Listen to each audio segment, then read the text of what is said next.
네, 안녕하세요. 메카니코인 투자 더펄슨 호입니다. 직원 수 138명, 연매출 5천억, 유니스왑 코인에 대해서 오늘 한번 설명드리겠습니다.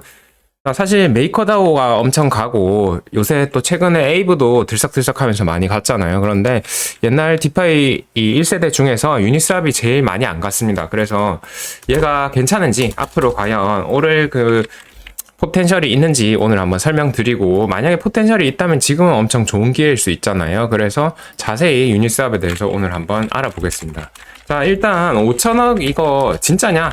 이거부터 궁금하시죠? 여기서부터 말씀드리자면은 진짜는 맞습니다. 맞습니다. 왜냐하면은 얘네 월 매출 자료가 있거든요. 자료를 보면 한 달에 약 400억 가량 매출이 발생하고 있습니다. 그래서 이거는 진짜다, 가짜가 아니다, 이렇게 보시면 되고요. 자, 그런데 왜 한 달에 400억이나 버는 그런 코인이 가격은 이렇게 왜 안 오릅니까? 이렇게 생각이 들 수 있겠죠. 자, 왜 안 오르는가 했을 때 이거 생각하시면 됩니다.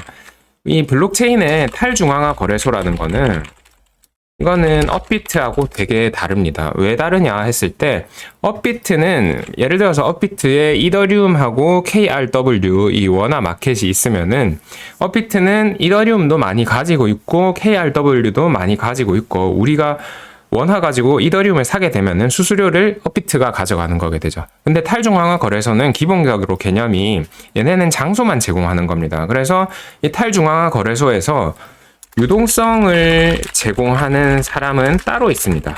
이거를 유동성 제공자라고 하고요. 그래서 이 유동성 제공자가 예를 들어서 이더리움 USDC라는 이 풀에 이렇게 이더리움과 USDC 쌍을 제공을 하면은, 우리가 탈중앙화 거래소에서 이더리움을 살 때 USDC를 이 풀에다가 주면은 이더리움을 바꿔줍니다.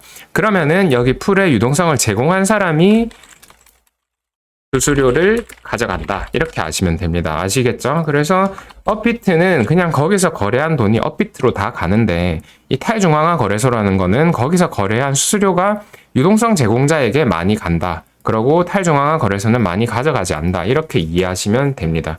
그런데 여기서 가져가는 비율이 중요한데요, 이 비율이 0%입니다. 지금 엄청 적게 가져가죠.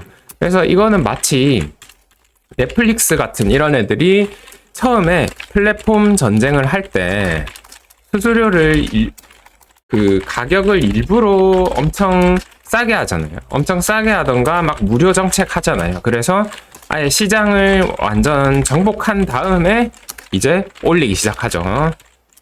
그런 이유도 있는 겁니다. 유니스왑은 이 유동성 제공자를 결국 많이 유치하느냐 못하느냐가 탈중앙화 거래소가 살아남느냐 죽느냐 여기서 정해지는 거거든요. 그러니까 모든 수익을 여기 다 주니까 그 어떤 데보다 유니스왑의 수익이 좋겠죠. 유동성 제공자 입장에서는. 그래서 다른 탈중앙화 거래소에 유동성을 제공할 바에 유니스왑에다가 제공하는 게 얘들은 제일 좋으니까, 이렇게 해서 다른 애들을 다 죽인 다음에 나중에는 이거를 뭐 올린다든가 아니면 일부는 자기가 가져간다든가 이렇게 할 수 있겠죠.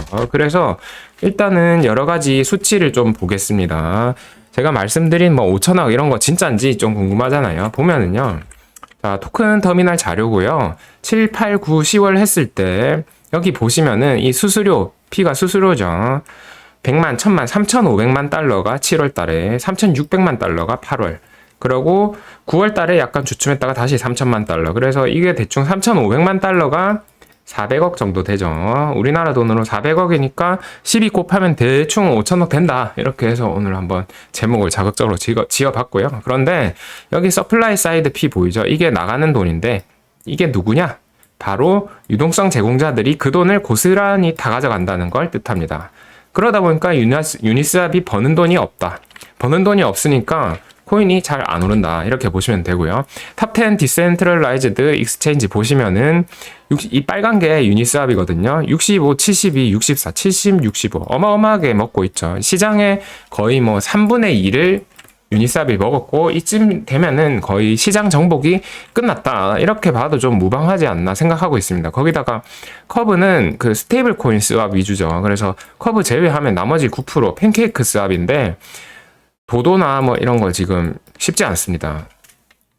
자, 프로토콜 랭킹, 이 TBL 랭킹도 보면요, 모든 전체 DF TBL 합쳤을 때 유니스왑은 5등입니다. 그리고 탈중앙화 거래소 중에서는 유니스왑을 위협할 만한 애들도 별로 보이지 않죠. 그래서 얘는 사실은 지금 완전 시장을 장악하고 있는 프로젝트고 그렇게 사용자 채택에서 완벽하게 사용자들이 확보하고 있는 애들인데 코인이 잘 안 오른다 이겁니다. 왜 안 오르냐? 4개월 이거는 일단 다른 거죠. 코인베이스 거래량을 얘네는 제칠 정도로 어마어마하게 거래량도 많고요. 여기 코인베이스 직원이 4,000명이 넘어요. 4,000명보다 넘는데 유니스왑은 직원이 138명 이 정도입니다. 그러니까 이 최근에 생긴 이 블록체인 산업이란 것 자체가 생산성이 얼마나 좋은지 여기서 진짜 느껴야 됩니다. 코인베이스 무슨 직원이 이렇게 많느냐. 이게 10분의 1도 아니고 20분의 1도 아니죠. 그거보다 더 낮은. 자, 그런데 얘네들이 수수료를 전체 실질적으로 이렇게 전환하려는 거버넌스, 유니스왑 거버넌스는 중요 안건을 정하는 곳이죠. 그래서 여기서 이 논의를 계속 하고 있습니다. 수수료의 5분의 1을 프로토콜로 전환하자. 그러면은 얘네 수익의 10분의 1만 전환해도 매출이 어마어마하게 높아지거든요. 그런데 5분의 1로 전환을 해서 우리 수익을 좀 늘려보자 이런 얘기를 하고 있고요. 실제로 윈터뮤트에서도 제안 감사합니다 하면서 잘 한번 좀 나도 그렇게 하면 좋겠다. 좀 해봐야 된다. 탈중앙화를 위해서 이런 얘기를 막 하고 있습니다. 자, 그런데 유니스왑 재단은 왜 이렇게 유니스왑을 팔고 있을까? 유니 토큰을. 왜 팔매하면은 얘네는 그것 때문이겠죠?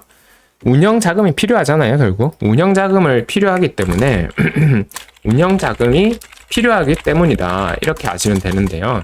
얘네가 매출이 다 유동성 제공자가 가져가기 때문에 회사 운영을 유닛 토큰을 팔아서 한다. 이렇게 보시면 되겠습니다. 그러면 완전 스캠 코인 아닙니까? 이렇게 할 수 있는데 이렇게 하는 이유가 현재 바로 수수료 전환을 못하는 이유 그러니까 25%, 20%를 가져가는 거 못하는 이유가 뭐냐면은 첫 번째로 법적 규제 이슈가 있습니다. 왜냐?